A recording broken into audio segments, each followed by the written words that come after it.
T20 world cup లో పాల్గొనే భారత జట్టు ప్రకటనకు సమయం ఆసన్నమైంది. రోహిత్ శర్మ సారథ్యంలో 15 మందితో కూడిన జట్టును వెల్లడించడానికి సిద్ధమైంది. ఏప్రిల్ 27 లేదా 28వ తేదీన అధికారికంగా బీసీసీఐ ప్రకటించనున్నట్లు తెలుస్తోంది. అయితే 15 మందిలో 10 మంది ఆటగాళ్ల పేర్లు దాదాపు ఖరారైనట్లు తెలుస్తోంది. రోడ్డు ప్రమాదం నుంచి కోలుకుని తిరిగి వచ్చిన రిషబ్ పంత్ సర్జరీల అనంతరం తిరిగి ఫిట్నెస్ పొందిన హార్దిక్ పాండ్యా, సూర్యకుమార్ యాదవ్ భారత జట్టులో స్థానం దక్కించుకున్నారని సమాచారం. బూమ్రాతో పాటు పేస్ బాధ్యతలను సిరాజ్, అర్షదీప్ అందుకోనున్నట్లు తెలుస్తోంది.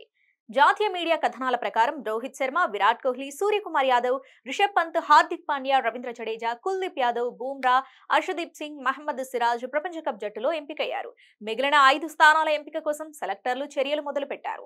ఐపీఎల్ ప్రదర్శన ఆధారంగా సెలెక్ట్ చేయాలనే యోచనలో పేర్కొన్న 10 మందిలో శివం దూబే, రింకు సింగ్ మిస్ అవ్వడం అందరినీ ఆశ్చర్యానికి గురిచేస్తోంది. రోహిత్ శర్మతో పాటు ఇన్నింగ్స్ ప్రారంభించే ఓపెనర్లు యశస్వి జైస్వాల్, శుభ్మన్ గిల్ పేర్లు కూడా ఖరారు చేయలేదు. ఇక మిగిలిన 5 స్థానాల్లో 4 బ్యాటర్లను ఎట్టి పరిస్థితుల్లో ఎంపిక చేయరు. బ్యాకప్ గా కనీసం ఓ వికెట్ కీపర్, 2 బ్యాటర్లు, 2 బౌలర్లు ఉండేలా జట్టును ఎంచుకుంటారు. ఈ క్రమంలో దూబే, రింకులలో అలాగే జైస్వాల్, గిల్లలో ఒకరికి మాత్రమే అవకాశం వచ్చే పరిస్థితి ఏర్పడింది. దీంతో ఫామ్ లో ఉన్న శివం దూబే కోసం రింకు సింగ్ పై వేటు వేసే పరిస్థితులు తలెత్తే అవకాశం ఉందని క్రికెట్ విశ్లేషకులు అభిప్రాయపడుతున్నారు.